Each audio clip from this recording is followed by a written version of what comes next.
Olá pessoal, estamos aqui com mais um dos palestrantes do dia de hoje, que é o terceiro dia, o último dia do Simpósio Brasileiro de Biologia da Conservação. É o professor Adriano Chiarello. É um prazer conversar com você. Obrigado. O professor trabalha com mamífero e várias espécies, né? Mas hoje ele veio tratar sobre a questão da distribuição do tamanduá-bandeira aqui no estado de São Paulo. Mas antes de a gente começar a conversa, eu gostaria que você se apresentasse, falasse um pouco do seu histórico aí na biologia, como que estão sendo seus projetos. Ok, Lucas. Bom, eu sou Adriano Chiarello, sou professor da USP de Ribeirão Preto e eu trabalho já há quase 2 décadas com ecologia e conservação de mamíferos de maneira geral, né? Eu analiso essa relação da paisagem, né, a questão da perturbação e da destruição de florestas e como isso afeta populações de espécies brasileiras, tá? Certo, e nesses seus projetos, antes você trabalhava em Minas Gerais, né? Tem alguns trabalhos publicados por lá, e agora tem esse novo projeto que é em relação ao tamanduá-bandeira e outras espécies aqui nos mosaicos de cerrado aqui do estado de São Paulo. E você vai tratar disso na sua palestra, mas gostaria de saber qual que é o interesse assim, de utilizar essa espécie tamanduá-bandeira, né? Já tem bandeira até no nome, como exemplo mesmo, como estudo de caso para esse tipo de estudo relacionado com o mosaico, né, dessas áreas protegidas e tudo. A questão de fundo do projeto é, na verdade, entender mais a fundo o papel da degradação dos hábitats naturais, a perda de hábitat natural e como isso afeta as espécies nativas, no caso de mastofauna, de espécies da mastofauna brasileira, né? Então, porque a questão nem sempre é linear.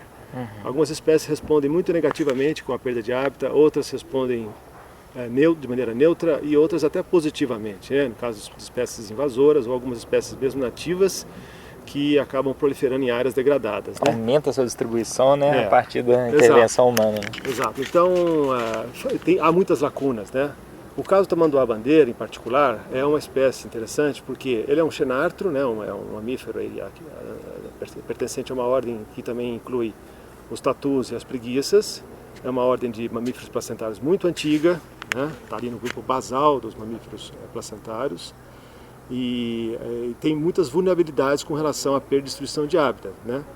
Porque os xenartros, de maneira geral, são bichos de baixa taxa metabólica, baixa taxa reprodutiva. E ele o tamanduá é um bicho de grande porte, pode pesar de 35, 45 quilos, e de hábito alimentar muito especializado. Essa em particular, de todas as características que eu já falei, que é talvez a mais complicada, né? Porque ele, embora esteja amplamente distribuído, né, desde a América Central até a Argentina, ele é sempre localmente raro. Por quê? Porque ele depende de uma fonte alimentar escassa, né? Na verdade, não é escassa, mas ela é distribuída de maneira espalhada, né? Que são formigas. Então, um bicho de 40 quilos se alimentando especificamente de formigas ou cupins, então ele tem que andar muito e cada formigueiro que ele encontra, ele fica ali 1 ou 2 minutos, se alimenta de algumas formigas e continua a jornada dele, né? Então, animais que têm hábito alimentar especializado, né, acabam que são vulneráveis se aquela fonte de alimento ou a paisagem que produz o alimento é transformada, né? Porque ele não tem a flexibilidade de usar fontes alternativas. Ele depende especificamente de insetos sociais como fonte de alimento. Exato, e todas essas características da história de vida do bicho acabam influenciando no risco, né, de extinção ou de desaparecimento de algumas áreas, né? Exato. E você, até a gente estava conversando antes, você falou sobre a questão de que, apesar desses bichos estarem sendo encontrados em lugares antropizados, né, com interferência humana, que a maioria das vezes é necessário um lugar prístino, né, preservado para manutenção dessas populações desses animais. Então, entrando nesse assunto, a gente sabe que existem as unidades de conservação e existem a zona de amortecimento dessas unidades, né, que no caso, por exemplo, das RPPNs, nem existe esse conceito em alguns casos. E nas unidades de conservação federal, estaduais, existe zona de amortecimento de 5, 10 quilômetros, mas que muitas vezes nem são utilizadas, né? Até pelos pesquisadores para geração de conhecimento e tudo. E para os políticos tomarem essas decisões de como interferir nessas áreas, também é necessário informações, né? Isso. Então, fala pra gente um pouco sobre essa questão da importância dessa zona de amortecimento para essas unidades de conservação e para a preservação dessas espécies. Né? Então, a unidade de conservação é uma das estratégias mais bem sucedidas para a conservação da biodiversidade no nível global, no nível federal e nos níveis regionais e até municipais. Né? Mas a unidade de conservação não pode ser concebida como uma coisa sozinha. Né? Então, tudo que ocorre fora dela impacta ela. Então, daí que tem a importância da zona de amortecimento, que está prevista em lei, né? A sua definição da conservação tem que estar circundada por uma zona onde o uso humano é restrito. Ele não é impedido, mas ele é restrito. Agora, qual é a dimensão dessa zona? 3 km, 5 km, 10 km, né? Isso existe uma certa flexibilidade, até a legislação a respeito é bastante complexa, né? E a gente tem também lacunas de como a fauna, né, existente dentro de uma unidade de conservação se comporta fora dela. Essa zona é positiva, é negativa, né? Que componentes da fauna consegue usar essa zona? Né? Então é esse tipo de informação que, na verdade, no Brasil ainda é muito incipiente. Então, dos objetivos do trabalho foi justamente tentar medir, no caso, o uso que o tamanduá-bandeira faz dentro e fora da unidade de conservação.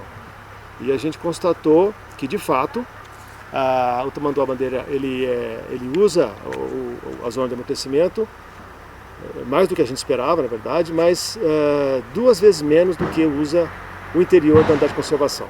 Então a gente vê que essa notícia pode ser analisada de diversos ângulos. Ela é uma boa notícia. Por quê? Porque os dados indicam que a zona de amortecimento amplia o habitat disponível dentro da unidade de conservação. Né? E, por outro lado, se amplia o hábito, também expõe o animal a um contato mais direto com cães domésticos, com atropelamentos. A gente sabe que atropelamento por veículos é um dos principais problemas do tamanduá. E uma das coisas que a gente constatou, porque a gente trabalhou com armadilhas fotográficas, é que o tamanduá-bandeira nessa região, nós estamos falando do Nordeste do estado de São Paulo, fortemente dominado por canaviais e áreas de silvicultura intensivas. O tamanduá-bandeira nessa região está usando muito estradas de terra como rotas de deslocamento. Né? Até talvez para maximizar o forrageio nesse sistema, onde a gente tem às vezes APPs, né? Hábitats lineares, onde para ele se deslocar por uma maior unidade de tempo, né? No maior espaço por menor unidade de tempo, talvez ele esteja usando as estradas com rotas onde ele tem essa maximização. Né? Então, é um resultado interessante, porque mostra que, de fato, as zonas de amortecimento são úteis, são necessárias, e também é útil para o gestor saber disso, né? Porque se um bicho como o tamanduá-bandeira, e a gente constatou também a presença de jaguatirica, onça-parda, uma série de outros elementos da fauna, estão usando, né, bastante intensamente essa área, a gente precisa voltar mais atenção, né? E tentar trazer a população do entorno com mais cuidado para essa ação, né? Porque de fato ela é muito importante para o que está acontecendo dentro da área. Claro, essa notícia, né, de que esses bichos têm utilizado com essa frequência esses ambientes alterados é até uma notícia interessante, né?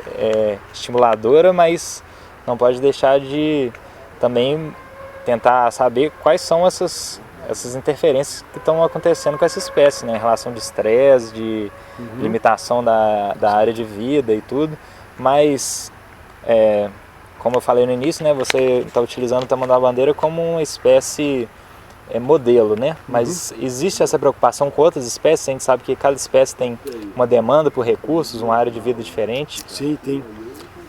Quando você fala de conservação, você tem diferentes abordagens, né? Uma abordagem é a abordagem em cima de uma espécie, né? A espécie ameaçada, né? Se a espécie é uma espécie-chave, se é uma espécie-bandeira, né? Existe aí o caso bem sucedido das tartarugas marinhas, do urso-panda, que você pega uma espécie para representar uma causa, né?